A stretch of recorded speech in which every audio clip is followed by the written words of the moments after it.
Sijui kama hii mambo na mafuta imekuwa affect ama uko sorted. Bana mimi bei ya mafuta. Mimi niko na pesa na waka gari mafuta.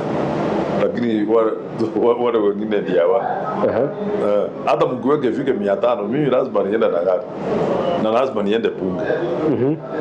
But this affecting the common person. Unajua nani waje alikwambia hii maneno ya mafuta serikali ndiye imejiletea shida. Let me be very specific. The president is the one who has brought this problem.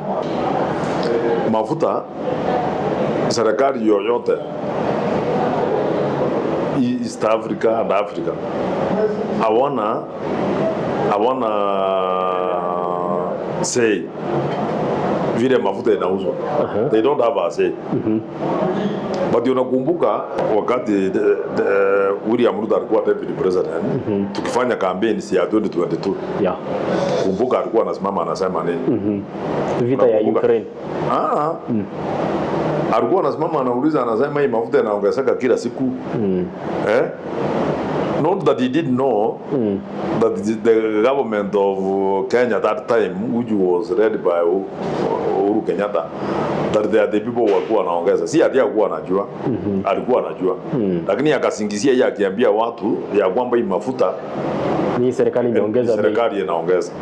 He made people believe so. Na akaweza akasema mimi nikikuwa president ya Kenya mafuta itafanya nini? Itashuka. Itashuka. Na ameshukisha na 10 bob. So si ameshukisha. So tukaendelea namna hiyo, watu wakaona Uhuru Kenyatta na serikali yake ni mtu mbaya. Yule mtu atatusaidia ni hiyo asala. William Ruto. So William Ruto amekuwa president.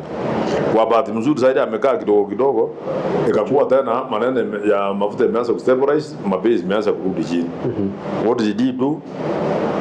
Alienda in functions ya kada akaambia watu hii watu wakuwa wanajua mafuta nimerudisha chini, yeye ndiye alisema amerudisha chini. So Wakenya wakajua mafuta president anafanya nini? Ana control bei. Ana control bei, anarudisha chini.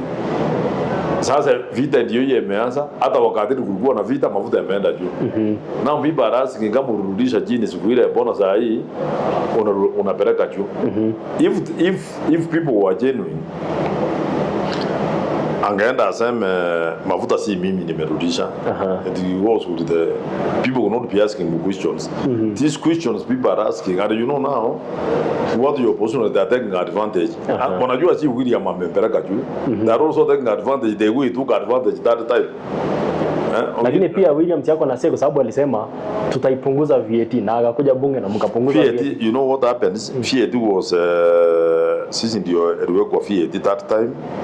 It was subsidy. You know the VAT we are talking about the subsidy. So the government ongeza kama saa hii kwa hii peka yake wamefanya subsidy 80 shillings. It has paid around 65 billion. You know that's a lot of money. We are going to miss some development because of this 65 billion, which we has been now transferred to go and cater, to go and shield the 80% to be rudisha chini. So essentially what I'm saying is that hakuna maendeleo yatafanywa sasa na serikali ya present government because 65 billion is a lot of money. So and you could see World Bank is insisting, wanasema it's wrong, ni hawataki serikali irudishe hiyo VAT chini. So you can see is a problem. You know what wanafikiria ni shida ya serikali, lakini itakuwa ni shida ya Wakenya. Na hii ambayo Mheshimiwa Gachagua anasema hii ya government to government ya huko Iran na huko you know the problem which is here. Kenya ni private. The problem which is here, which I also agree with Rigiji. Chi to chi. Either government to this government. But who is this government in Kenya? Unajua ndio swali tu. Watu wanasema Kenya inafaa ikuwe Kenya Pipeline. We have National Oil Corporation, NOC, which is supposed to deal with the maneno ya mafuta.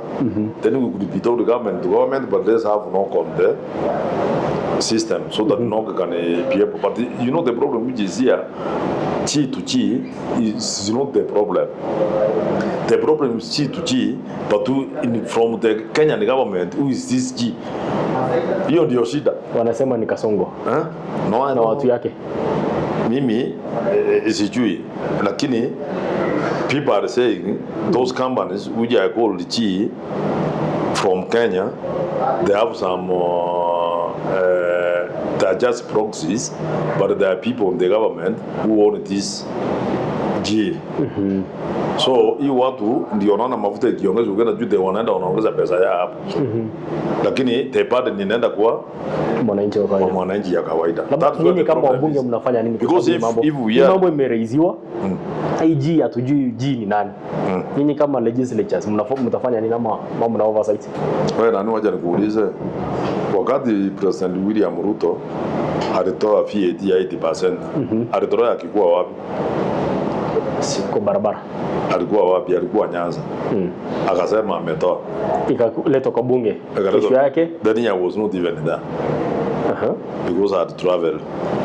Wakaenda wakapitisha. Of course huwezi kukataa kama ningekuwa tungekataa, lakini what I'm saying is this, unajua shida ya Kenya saa hii, Wakenya wanafikiria ati wabunge ndio kila kitu.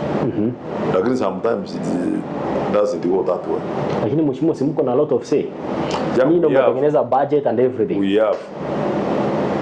have. And if we were doing the right things as members of parliament, we could be standing and saying some of these things is fine. Remember, there is Article 223 of the Constitution which allows the executive to spend the money, but not exceeding 10% without authority from parliament. They can spend, and you bring now to parliament to regularize. And remember, it's supposed to be like that when even the parliament is not on. Like now we are going on a recess from I think 30th to 26th of next month. This is what I'm saying. That article is being misused. Because unakuta president ameenda Nakuru Town West. Nimekuja nimemuomba barabara. Anatumia hii article, anasema hii barabara kwa sababu iko shida hapa, anapeana warabu, anatuma treasury inakuja inaweke na lete bunge we regularize.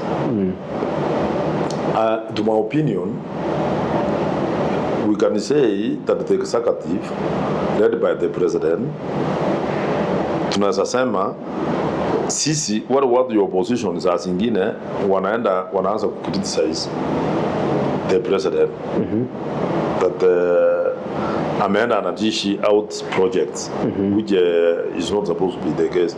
But remember, he's doing the role of it because Article 223 allows him afanye hivyo. What we should do as a people or as a parliament, we should remove that article 223 so that the president akikuja kwangu na Nakuru Town West, mimi ni member of parliament, namuomba anipe barabara. When I'm actually supposed not to do that, mimi najua. Alafu baadaye atani round and start saying the president is doing wrong.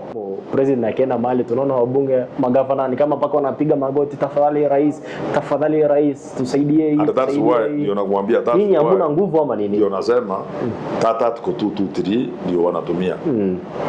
Anaenda anapeana, lakini ikirudi bunge unaenda unakuta hakuna pesa. That's why projects are not taking off.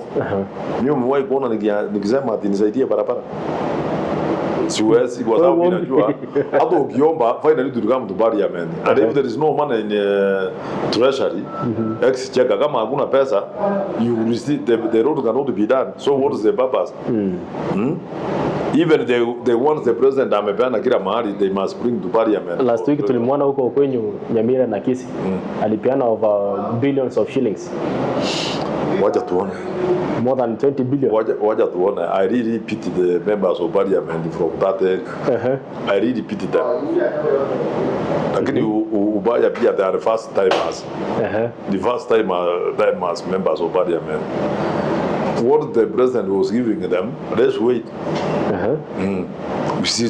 We are in this space. Treasury, and it is even going to be more worse.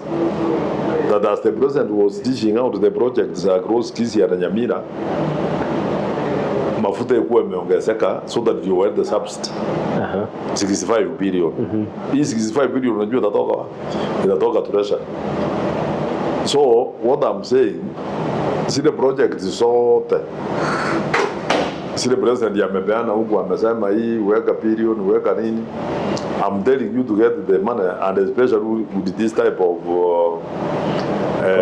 economy where they're coughing out 65 billion, itakuwa ni impossible kupata.